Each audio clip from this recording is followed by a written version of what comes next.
6:12 on this Monday morning as we kick off another week and another month with the Big Take. The Big Take on Kayal and Company.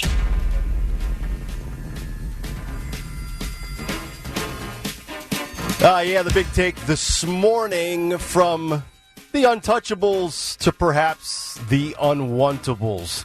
And if you read the room, perhaps you monitor the polls, and we certainly take polls with a grain of salt these days here on Kayal and Company.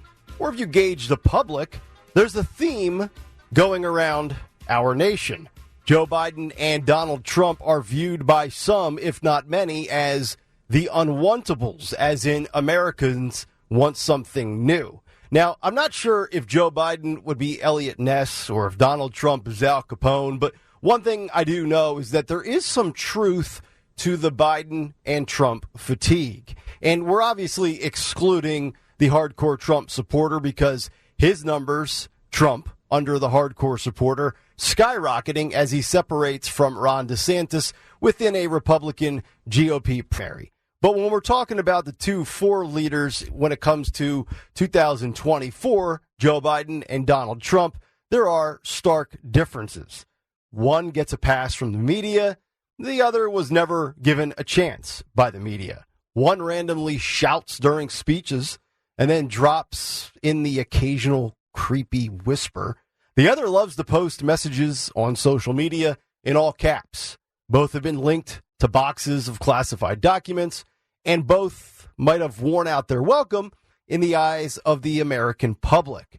In two recent polls, voters in this country have said, we want something different.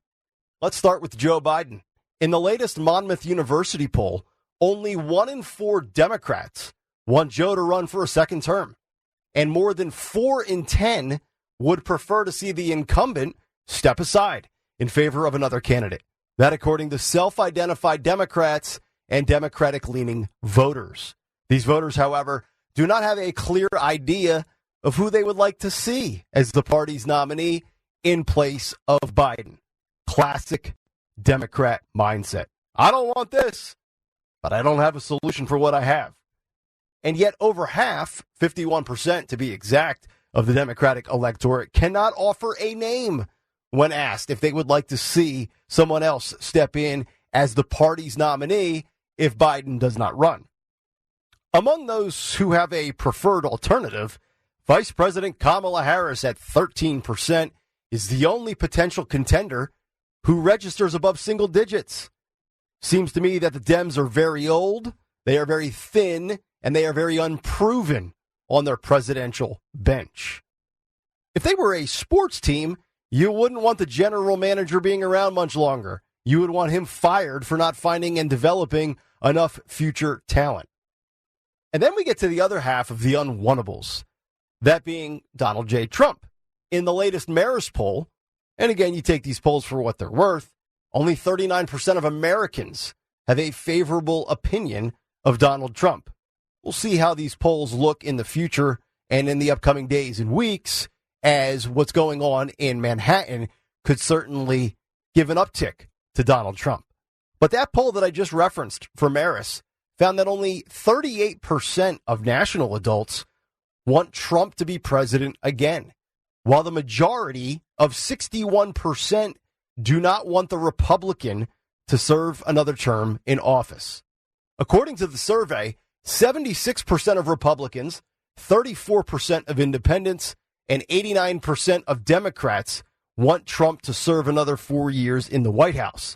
On the flip side, 89% of Democrats, a whopping 64% of independents, and 21% of Republicans do not want Trump to return to the White House next cycle. As Trump makes a third bid for the White House, 81% of Republicans and 37% of independents have a favorable opinion of the former president. Now, keep in mind that these are merely two polls conducted in March of 2023, and the election is still a year and a half away. But I'm picking up on this common theme from the polls. There is fatigue. Fatigue on the Biden side, fatigue on the Trump side. And the vibe could very well be true. Joe Biden and Donald Trump have exhausted voters. 4 in 10 don't want Biden. 6 in 10 don't want Trump. One man isn't wanted because he's been a disaster. And the other man isn't wanted because he's got baggage. With that being said, I want you to think about the term parity. It's an interesting word, isn't it? It's defined as the state or condition of being equal, especially regarding status or pay.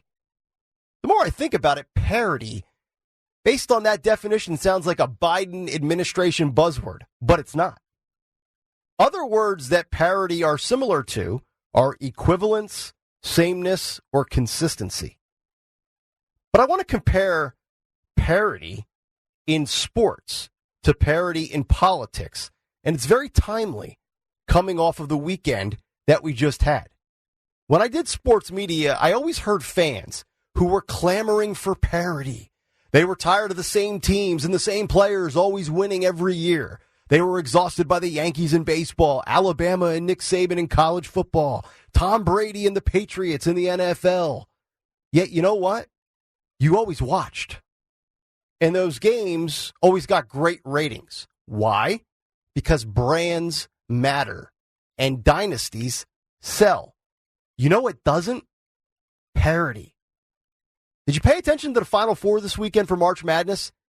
You know, where we all want the upsets and the little guys to shock the world early on in the tournament, make your bracket look a mess, and then you complain when they go too far in the tournament, and small schools like Florida Atlantic and San Diego State make the Final Four, and you don't watch? Ratings aren't great usually when the little guy makes it all the way to the final leg. That's because parity in sports is a bogus desire. But in politics, maybe parity is desired. And maybe it's desired more now than ever before. That's what the Monmouth and Marist polls are telling us right now. Americans are fatigued from Biden and Trump. I personally am not. It's great content for this show 20 hours a week. But they don't want to see or hear from the Nancy Pelosi's anymore, the Mitch McConnells of the world, and all the other lifelong political hack swamp creatures. Term limits, anyone? Yeah, we've heard that before. But people are tired of the presidential families that are like aging dynasties. And yes, again, it's only 2 polls, but over 40% done with Biden, about 60% done with Trump. But it goes beyond them. No more of the Bushes, no more of the Clintons, no more of the Obamas, no more of the Bidens, no more of perhaps even the Trumps. We will see. It's still likely that these two will be the last two standing as we roll into 2024, but time will tell. Now, look, this is, of course, excluding both Biden and Trump's base and those who will be loyal. You've got clueless Democrats that will just root for Joe Biden because he's not Trump. And, of course, you've got the Trump support and the Trump base that will ride or die with 45, and they will ride with him forever.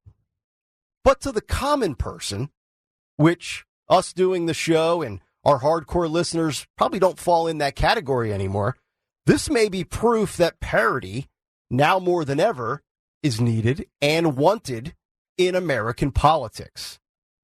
Could it be a Nikki Haley? Could it be a Ron DeSantis?